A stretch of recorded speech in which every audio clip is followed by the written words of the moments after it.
কথায় আছে, জীবিত অবস্থায় স্বর্গের দর্শন করতে হলে আপনাকে মধ্যমহেশ্বর যেতেই হবে। আর এই কথাটা যে অক্ষরে অক্ষরে সত্য তা এখানে না এলে বিশ্বাসই হতো না। পঞ্চকেদারের দ্বিতীয় কেদার মধ্যমহেশ্বর স্বর্গের চাইতে কোনো অংশে কম না। হিন্দু শাস্ত্র অনুযায়ী কুরুক্ষেত্রের যুদ্ধে কৌরবদের হারিয়ে ব্রহ্মহত্যার দোষ থেকে মুক্তি লাভের জন্য মহাদেবের খোঁজে বেরোন পাণ্ডবেরা। আর তাদের থেকে লুকোতে নন্দী রূপ নিয়ে হিমালয়ে চলে যান দেবাদিদেব মহাদেব। উত্তরাখণ্ডের গুপ্তকাশীতে নন্দীরূপী মহাদেবকে দেখে চিনতে পারেন ভীম। তাদের হাত থেকে বাঁচতে পাতালে প্রবেশের চেষ্টা করেন ভোলেনাথ। সেই সময় ভীম নন্দীরূপী মহাদেবকে জাপটে ধরার চেষ্টা করে, যার ফলে মহাদেবের 5টি অঙ্গ 5 জায়গায় আবির্ভূত হয়, যা পঞ্চকেদার নামে খ্যাত। কেদারনাথে রয়েছে মহাদেবের পিঠের অংশ, মধ্যমহেশ্বরে রয়েছে মধ্যভাগ অর্থাৎ নাভি, তুঙ্গনাথে রয়েছে মহাদেবের বাহু, রুদ্রনাথে আবির্ভূত হয়েছে বাবার মুখ, আর কল্পেশ্বরে আবির্ভূত হয়েছে বাবার চুল। মধ্যমহেশ্বর ট্রেকিং শুরু করার পর আমরা প্রথম রাতটা কাটাই আপার বান্তলির কৈলাস হোমস্টেতে। পরের দিন বাবার দর্শন পাওয়ার খুশি নিয়ে সকাল প্রায় 5:30 নাগাদ সেখান থেকে যাত্রা শুরু করি আমরা। শুরুর দিকটাতে রাস্তায় তেমন কোনো পথচারী চোখে পড়ে না, রাস্তার বেশিরভাগ দোকানগুলিও ছিল বন্ধ। তাই বিরতি নিয়ে নিয়ে ধীরে ধীরে এগোতে থাকি আমরা।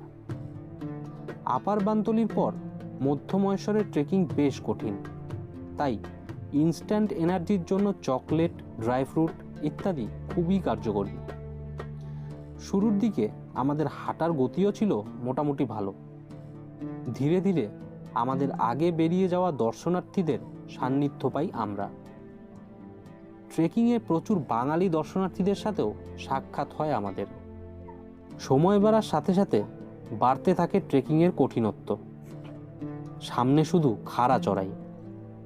কিছু দূর গিয়ে আমরা ব্রেকফাস্ট করার জন্য দাঁড়াই খাদরার একটা দোকানে।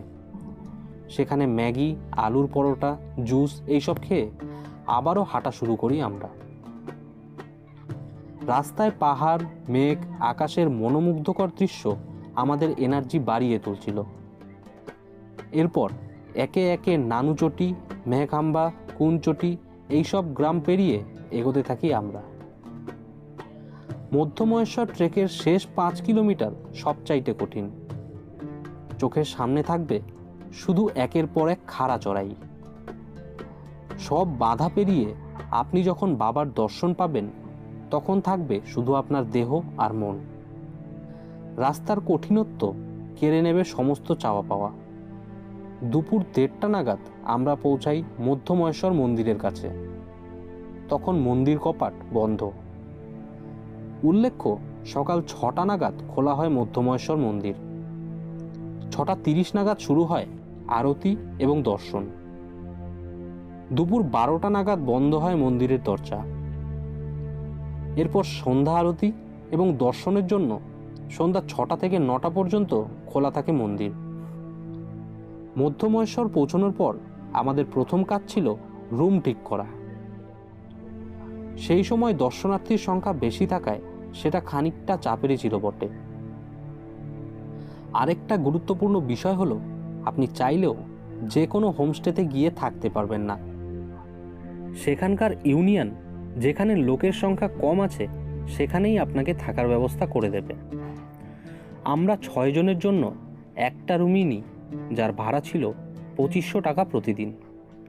সাথে পাবেন 24 ঘন্টা জল, খাবার এবং অ্যাটাচ বাথরুম। মন্দিরে পুজো দেওয়ার প্রসাদও আপনি যেখানে থাকবেন সেখান থেকেই নিতে হবে। বাকি সব কিছু পেলেও এখানে আপনি পাবেন না নেটওয়ার্ক এবং বিদ্যুৎ। সোলারের মাধ্যমেই চলে পুরো মধ্যমহেশ্বর ঘাঁটি। সন্ধ্যা আরতির পর সেখানকার হোমস্টেগুলোতে রাতে কয়েক ঘন্টার জন্য আলো দেওয়া হয়।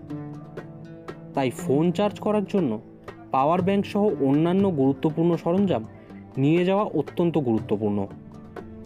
দুপুরে রুম নেওয়ার পর আমরা ফ্রেশ হয়ে দুপুরের খাবার খেয়ে খানিকক্ষণ জিরিয়ে নিই।